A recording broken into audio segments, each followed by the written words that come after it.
Hi, we are Jamie and Will Butler of White Wolf Farm.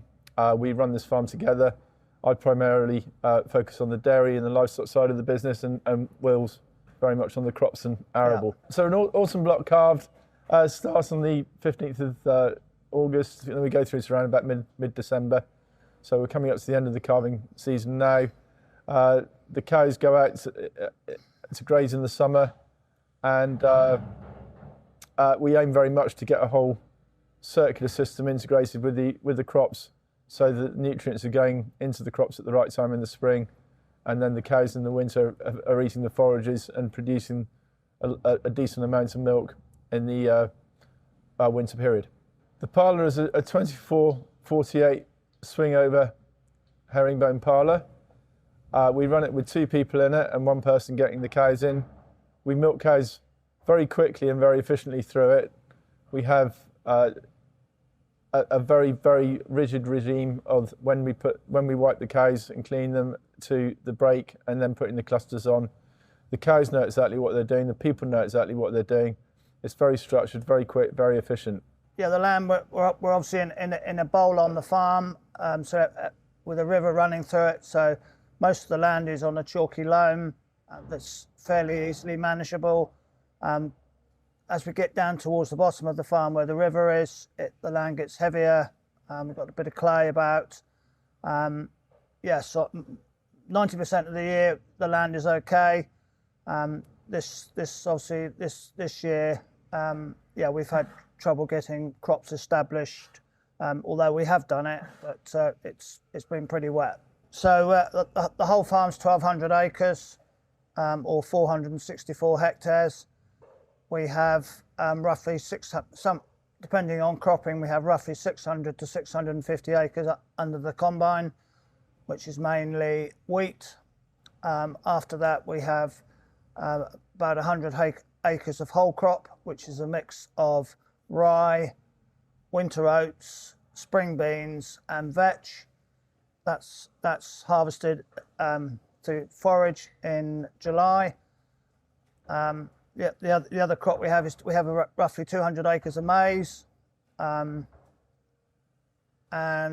we have about 180 acres of productive grassland in the bottom, and then we have 100 acres of very steep downland that we try and utilise. We've got 400 cows and a dairy team of 6 people, so we always have 3 people on as a minimum with the cows each day. And then we've got a much wider, diverse business around it. So overall, the team, including the management with Will and I, is around about 15 people. And the more diverse stuff is we've got a fly fishery, we do glamping on the farm, we've got a self-storage unit, and we do corporate events. So the cows are yielding around about 10,000 litres, or at least that's our aim. Sometimes a little bit less than that, sometimes a little bit more. Fats and proteins are 3.2 protein is what we like. And 4% fat. Again, sometimes we like a little bit more than that, and sometimes we're a little bit less than that. Cell counts are reasonably well under control. Bacter scans are always in the band, and generally we produce a good quality product for our customer. So the farm was bought back in 1930, wasn't it? And then quite strangely, it was sold again and rented for a while and then repurchased back in 1953. Do you remember how much it was bought back for, Will? I think it was £18,000 back in 1953. That was a reasonably good deal for 1,200 acres, isn't it? It was a very good deal. Yeah, I think one of the wheels on your tractor would probably be worth more than that exactly. now. Very good investment by grandfather. And I think, wasn't that about the same time that Dad came down to? Yeah, I think he came down when he was 21, didn't he? Yeah. From Farnham, and he then ran the farm, didn't he? So, which in the old days had cows, sheep, and pigs. It's always been very diversified. Yeah. But then in the early 80s, my sister was living in the lodge, and her husband at the time suggested that we develop the lakes for fly fishing. That's right. It was our first diversification, wasn't it? It was, yeah. Yeah. It was very much so. Yeah, and then that developed on in the early 90s, and then in late 90s, sadly the pigs had to go, and and then we had the self-storage, didn't we? So that's right. Yeah, and that's built up to quite a big business now. Yeah. And then the Mongolian yurts. I mean, Yeah, they were got for accommodation for the fishermen, weren't they? That's right. originally? So, yeah. They got for the fishermen, and then then they invented the word glamping, and once they invented that, it all took off. And Exactly, yeah. yeah, and the internet was really useful for that, wasn't it? Being Very, able to very market, useful, yeah, and the online bookings and things like that. Yeah. So no, I mean, thankfully now we're a nice, fully diversified business. We've got a good farming base, and we love our farming. We do, very much so. Yeah, the farming is the core of the business, but we're not beholden to it, which is absolutely great as well. We're obviously sustainability's the key word, the buzzword. We're sort of 3 to 4 years into regenerative farming, which means we're using a lot more slurry on crops through umbilical, and we also do a lot more foliar fertiliser, which goes into the leaf rather than going down through the soil, which would obviously contaminate our river and then contaminate the fishing.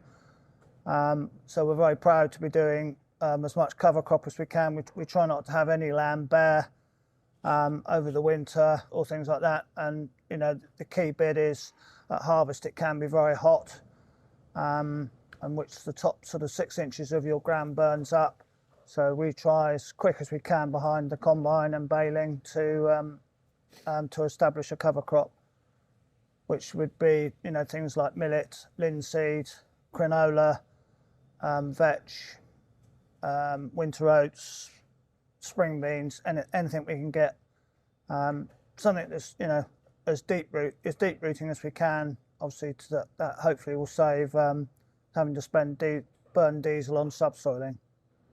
This whole circular farming thing, I think it's so exciting. It seems to me that we're coming from an era of putting as much in to get as much out, to now really, really trying to capitalise on the bits which are effectively free for farmers, which is the sunshine and rain and soil, and being able to maximise the margin rather than maximise the output. I think it's going to put us in it's going to make us a lot more resilient anyway. So might not be as much profit in the good years, but in the bad years, I think we're being a much better balanced business because of it. So really exciting stuff. I think that going forward. So our aim is very simple, really. We want to be the most productive farm in the UK, but we want to do that in a natural kind of way. So embracing this circular system. And what I mean by the most productive farm would be the most profitable farm. Profit is absolutely key. You can't do anything sustainable unless you're earning reasonable profits throughout your business. Resilience is also very key, which the whole agenda of circular farming works into very, very well. And sustainable means just when we're making decisions, just having a bit of a think about, is this something that we could be doing for the next 100 years without detriment to the business or the farm? Or is it something that's actually very short term and it's going to burn away our asset? Yeah.